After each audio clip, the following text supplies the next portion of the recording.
At first, from the family of SBC Inter-Level High School Latipa Kardhara,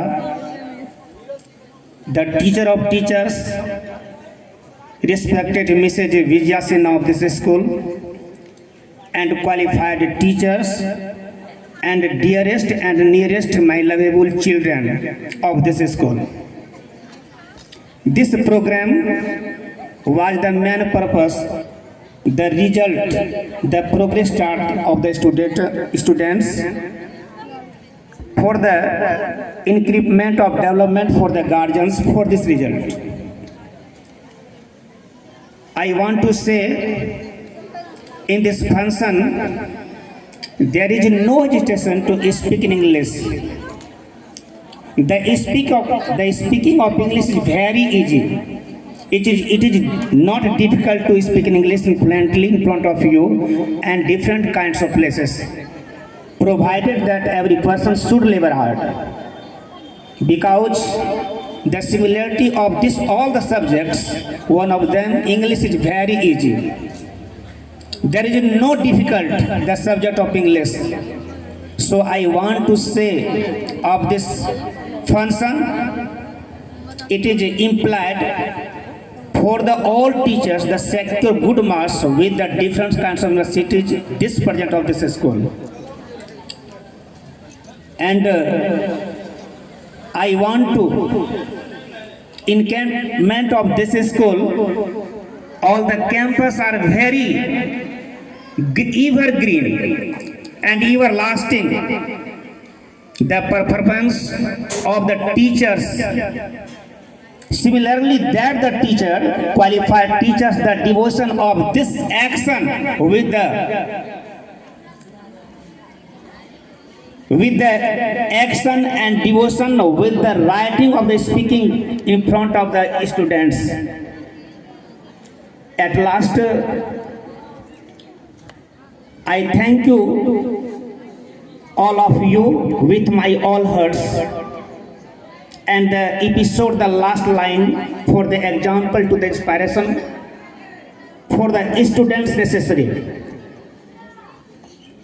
यदि आप विद्यालय जाते हैं तो वहाँ भी लोगों की अधिक संख्या में भीड़ देखते हैं, तो आप ये समझें कि वहाँ के लोगों का बौद्धिक चेतना खुल रही है। यदि आप सिनेमा घर जाते हैं, वहाँ भी लोगों की अधिक संख्या में भीड़ देखते हैं, तो आप ये समझें कि वहाँ के लोगों का चारित्रिक पतन हो चुका है। यदि आप अदालत जाते हैं, वहाँ भी लोगों की अधिक संख्या में भीड़ देखते हैं, तो आप ये समझें कि वहाँ के लोगों का नैतिक पतन हो चुका है। यदि आप अस्पताल जाते हैं, वहाँ भी लोगों की अधिक संख्या में भीड़ देखते हैं, तो आप ये समझें कि वहाँ के लोगों का स्वास्थ्य पतन हो चुका है। और आज आप जिस परिसर में खड़े हैं, आज आपका बौद्धिक चेतना खुल रही है, आपका बौद्धिक विकास हो रहा है, आपका प्रोग्रेस चार्ट का जो रिजल्ट है वह आपको नापता है कि आप कितने पानी में हैं। और यदि आपके साथ अभिभावक हैं, अगर आपका सफलता ठीक नहीं होती है तो आप पर कुछ प्रहार भी किया जा सकता है कि आप अच्छी तरह विद्यालय में जाकर पठन पाठन नहीं करते हैं, इसलिए आपका रिजल्ट जो है उत्तम नहीं है। आज उसी उद्देश्य से भारत सरकार यह अभियान चलाया है कि हमारे बच्चे जो विद्यालय में पठन पाठन के लिए जाते हैं, उसका मार्ग प्रशस्त है या नहीं, किसी विषय में उसकी पकड़ है कि नहीं, यह प्रोग्रेस चार्ट जो है दर्शाता है। और अभी आपने देखा कि आपके बीच में फ्रॉम 1 to 5 में जो रैंक लाई है वह अच्छी मनोयोग के साथ पढ़ी होगी, तभी वह फ्रॉम 1 to 5 लाई है। मैं आज फ्रॉम 1 to 5 के लिए नहीं, बल्कि सभी छात्रों को मैं आज इंस्पायरेशन दे रहा हूं कि हर पल, हर दिन, हर महीना, साल बीते हंसते हंसते खुशियां आपकी सफलता की कदम चुमे गली गली और रस्ते रस्ते। इसलिए मैं तमाम छात्रों को मैं प्रोत्साहित कर रहा हूं कि अभी भी अगर कोई पीछे पड़े हैं और यदि यथार्थ के साथ, उत्सुकता के साथ दत्तचित होकर पठन पाठन में जुट जाएंगे तो फ्रॉम टू 5 जो है उसको आप पीछे कर सकते हैं।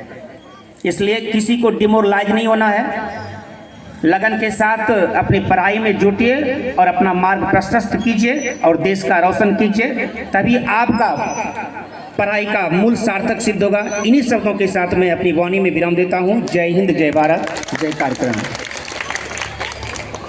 बहुत बहुत आभार सर का। सर ने बहुत अच्छी अच्छी बातें कही और गूढ़ बातें हैं, कभी हम लोग क्लास में इसका एनालाइज करेंगे।